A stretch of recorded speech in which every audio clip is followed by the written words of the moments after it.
একজন ইমাম হিসেবে সমাজে কিভাবে দাওয়াতি কাজ আঞ্জাম দিতে পারি এবং আমার মসজিদকে কেবল নামাজের জায়গা না হয়ে কিভাবে সমাজ সংস্কারের কেন্দ্র বানাতে পারি, আপনার পরামর্শ দিক নির্দেশনা কামনা করছি। আমরা ইতিমধ্যে মসজিদের ইমাম খতিবদের জন্য একটা প্ল্যান তৈরি করেছি, যেটা খুব শীঘ্রই আমরা ঘোষণা করব এবং সেখানে মসজিদের ইমাম খতিবদেরকে মসজিদের নামাজের বাইরেও সামাজিক নানাবিধ কাজের মাধ্যমে তাদেরকে সংযুক্ত করা এবং মসজিদকে সমাজের কল্যাণের কেন্দ্রবিন্দুতে পরিণত করার জন্য আমরা সর্বাত্মক চেষ্টা চালাবো ইনশাআল্লাহ তাআলা। আমি আশা করছি যে খুব শীঘ্রই সেই ঘোষণা আমরা দিতে পারবো, আপনি তখন সেটিকে অনুসরণ করতে পারেন। আমরা আপাতত আপনাকে যে পরামর্শটা দিতে পারি সেটি হলো যে মসজিদে নানাবিধ কল্যাণমূলক কাজ, সামাজিক কাজের উদ্যোগ নেওয়া যেতে পারে। যেমন মসজিদের আশপাশটাকে পরিচ্ছন্ন করা, পরিবেশটাকে সুরক্ষিত রাখা। এই যে এখন চতুর্দিকে ডেঙ্গু মশার প্রাদুর্ভাব দেখা দিচ্ছে, এই সময়টাতে পরিচ্ছন্নতা অভিযান চালানো, কোথাও পানি জমে থাকলে সেটা আপনার পরিচ্ছন্ন করার জন্য সামাজিক ভলান্টিয়ারের উদ্যোগ নেওয়া যেতে পারে। এর বাইরে পরিবারগুলোতে যে কলহ হয়ে থাকে, দাম্পত্য কলহটা দূর করার জন্য কাউন্সিলিংয়ের প্রোগ্রাম উদ্যোগ নেওয়া যেতে পারে। খতিব সাহেব, ইমাম সাহেবরা ঘরে ঘরে গিয়ে মানুষকে সার্ভিস দিতে পারেন। দারিদ্র্য বিমোচনমূলক নানা উদ্যোগ হতে পারে। এই সমস্ত উদ্যোগগুলো নিয়ে আমরা মসজিদকে প্রকৃত অর্থেই একটি সামাজিক প্রতিষ্ঠানে রূপ দিতে পারি। কোরবানির চামড়া যথাযথ মূল্য না পাওয়ায় অনেকে চামড়া নদীতে ফেলে দিয়েছেন কিংবা মাটিতে পুঁতে ফেলেছেন। এভাবে সম্পদ নষ্ট করা জায়েজ আছে কিনা, ন্যায্য মূল্য না পেলে করণীয় কি? প্রথম কথা হলো যে চামড়া বিক্রি করা না গেলে চামড়া নিজে ব্যবহার করা, বিশেষ করে রান্না করে খাওয়ার মতো প্রসেস আজকাল অনলাইনে অহরহ পাওয়া যায়। সো সেগুলো অনুসরণ করে আমরা এই সম্পদকে নষ্ট না করে সেটার ব্যবহার করার চেষ্টা করতে পারি। দ্বিতীয়ত কথা হলো, যদি সেরকম কোনো স্কোপ না থাকে, সুযোগ না থাকে, সেরকম সময় বা সার্বিক সুযোগ যদি না থাকে, তাহলে সেক্ষেত্রে কেউ যদি মাটিতে পুঁতে ফেলে তিনি গুনাহগার হবেন না ইনশাআল্লাহ, কারণ এটা তার উপরে একরকম বোঝার মতো।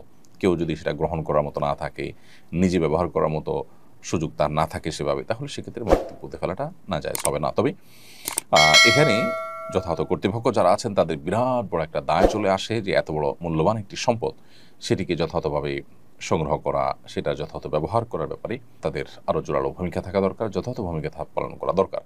দীর্ঘকাল চামড়ার যথাযথ মূল্য পাওয়া যেত, চামড়া শিল্প আমাদের দেশে যথেষ্ট সমৃদ্ধ ছিল, কিন্তু গত বেশ কয়েক বছর বিগত সরকারের আমলে এটিকে ধ্বংস করে দেওয়া হয়েছে। এটাকে পুনরুদ্ধার করাটা সময়ের সবচেয়ে প্রয়োজনীয় কাজগুলোর মধ্যে থেকে একটি। ইমরান মোল্লা আপনি লিখেছেন, একজন মুসলিম বোন খ্রিস্টান ছেলেকে বিয়ে করে ধর্ম পরিবর্তন করেছেন।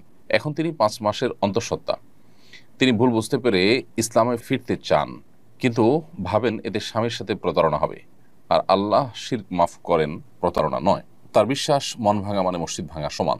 তিনি কি করবেন? তার ফিরে আসা এবং ভবিষ্যৎ সম্পর্কে পরামর্শ দিন। ভাই ইমরান মোল্লা, প্রথম কথা হলো যে এটি সঠিক কোনো কথা নয় যে আল্লাহ তাআলা প্রতারণার গুনাহ মাফ করবেন না। আল্লাহ তাআলা সকল গুনাহই মাফ করবেন।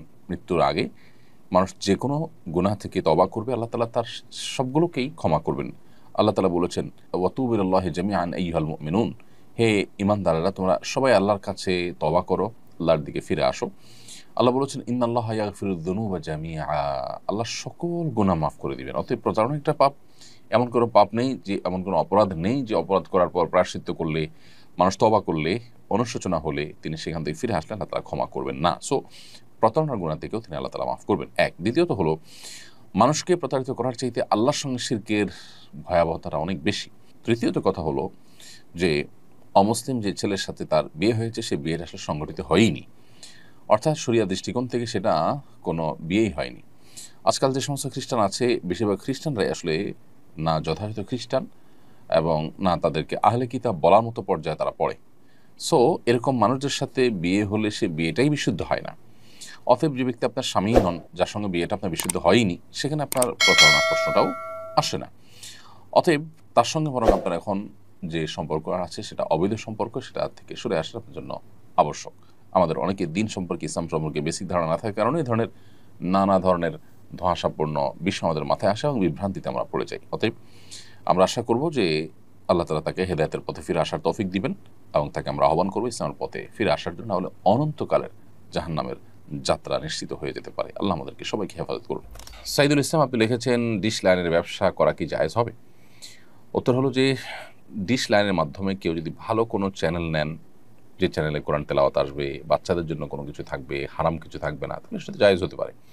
কিন্তু যদি বেশিরভাগ ক্ষেত্রেই সেখানে হারাম এবং আপনার শরিয়া নিষিদ্ধ যে বিষয় আছে সেগুলো দেখার, বা সেই সব চ্যানেলগুলো যে চ্যানেলগুলোতে সারাক্ষণ হারামের আপনার প্রচার প্রসার হতে থাকে, সেগুলোই আপনার বেশিরভাগ ক্ষেত্রে মানুষ নেয় বা সেই চ্যানেলগুলো আপনার সাবস্ক্রাইব করে মানুষ, তাহলে সেক্ষেত্রে এই ব্যবসা করা যায় হবে না। কারণ হলো, আমি ব্যবসা করা মানে মানুষকে নিশ্চিত গুনাহের দিকে ঠেলে দেওয়া। অনলাইনের বিজনেস অর্থাৎ নেটের বিজনেসটা এর চাইতে কিছুটা ব্যতিক্রম। কারণ হলো, নেটের বিজনেসে আমরা জানি যে সাধারণত নেট জিনিসটাই হলো এরকম যেটা দিয়ে সব রকম কাজ করা যায়, ভালো মন্দ সব অপশন আছে। আর ডিশ লাইনের ব্যবসাটা হলো যে ডিশ লাইনের আপনার যে চ্যানেলগুলো আপনি তাকে সাবস্ক্রাইব করে দিবেন, বেশিরভাগ ক্ষেত্রেই এগুলো সব চ্যানেলগুলো সেট করে দিতে হয়।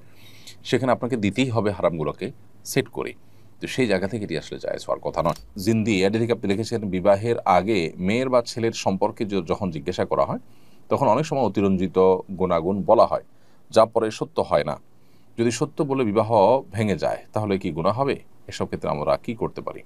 অতিরঞ্জন বা বাড়িয়ে বলা এটা জায়েজ নয়, বরং যথাযথ বর্ণনা আমাদেরকে দিতে হবে। এটা আমানতদারিতে, এটা সাক্ষ্য দেওয়ার মতো।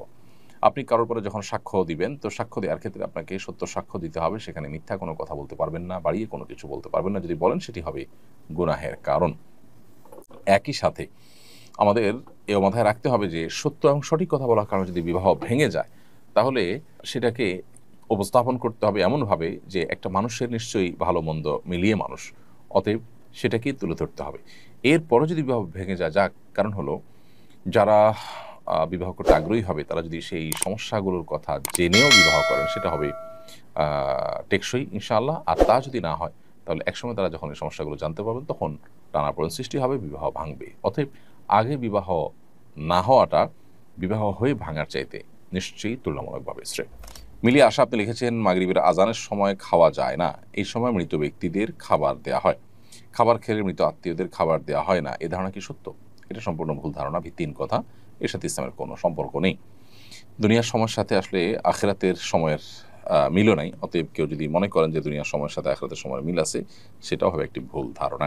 এমনি রাকিব হাসান আপনি লিখেছেন, মেধা বাড়ানোর কোনো আমল আছে কিনা, থাকলে বলবেন প্লিজ। আল্লাহ তাআলার কাছে সাধারণভাবে দোয়া করবেন, গুনাহের কাজগুলো থেকে বিরত থাকবেন, এবং বর্তমান যুগে বিশেষ করে মেধা বিনষ্টকারী যে সমস্ত আসক্তিগুলো আছে, সোশ্যাল মিডিয়া ইত্যাদি, মোবাইল ইত্যাদি, সেগুলো থেকে নিজেকে বাঁচিয়ে রাখবেন। এই বহুবিধ প্রচেষ্টার মাধ্যমে ইনশাআল্লাহ বিদিনিল্লাহ আমরা আমাদের মেধাকে বাড়াবার চেষ্টা করতে পারি। যদি কোনো ছেলে আর মেয়ে মজার ছলে কবুল বলে, তাহলে কি বিয়ে হয়ে যাবে?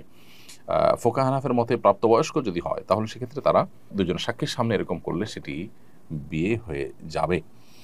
অবশ্য অন্যান্য ওলামা ইকরামের মতে বেশিরভাগ ওলামা ইকরামই মেয়েদের ক্ষেত্রে, বিশেষ করে অভিভাবকের সম্মতি ছাড়া বিবাহকে বিশুদ্ধ বলেন না। তাদের মতে এটাতে বিয়ে হবে না।